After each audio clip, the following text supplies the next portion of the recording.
Hello guys, if you're installing Windows and your USB boot but shows the error BIOS legacy boot of UEFI-only media, this error usually appears when your USB is created in GPT partition scheme mode, but your system BIOS is currently set to legacy mode.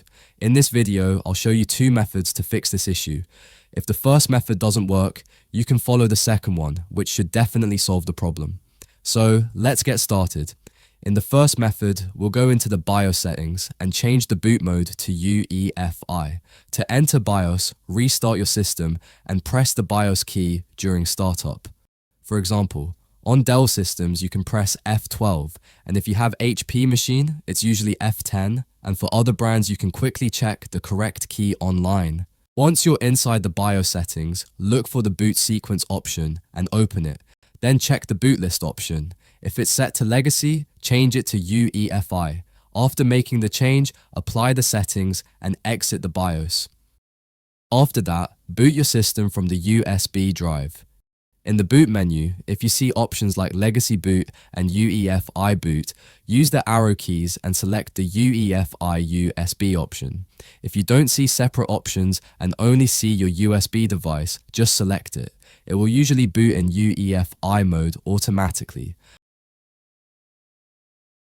As you can see, Windows will now load from the USB drive and you can install it just like you normally would. So that's the first method to fix this issue. It's a bit technical since it requires changing settings in the BIOS from legacy to UEFI. But if you don't want to go into BIOS settings and still want to fix the error, I'll show you a second method where we recreate the bootable Windows USB in MBR format, which works with legacy mode. Alright, for this method, we're going to fix the issue by creating a Windows USB in the MBR partition scheme, so you don't have to change anything in the BIOS settings. MBR works with both legacy BIOS and UEFI BIOS, although it does have some limitations. Legacy BIOS requires MBR, while UEFI usually prefers GPT. However, UEFI can still support MBR through CSM compatibility support module. So to make sure our USB works on both systems, we'll use the Rufus tool. If you don't have Rufus, you can download it. It's a free and lightweight application used to create bootable USB drives. Now insert your USB drive and open Rufus application and click on the select button and choose your Windows ISO file. After that, you only need to change one setting.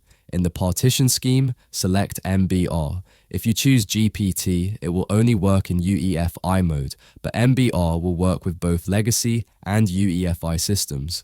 You don't need to change anything else. Just click on the start button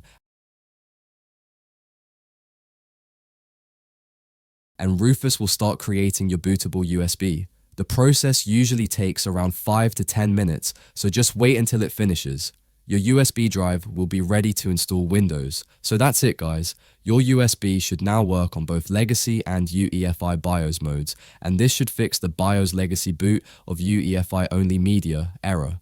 I hope this video helped you solve the issue. If it did, let me know in the comments. Thanks for watching and I'll see you in the next video.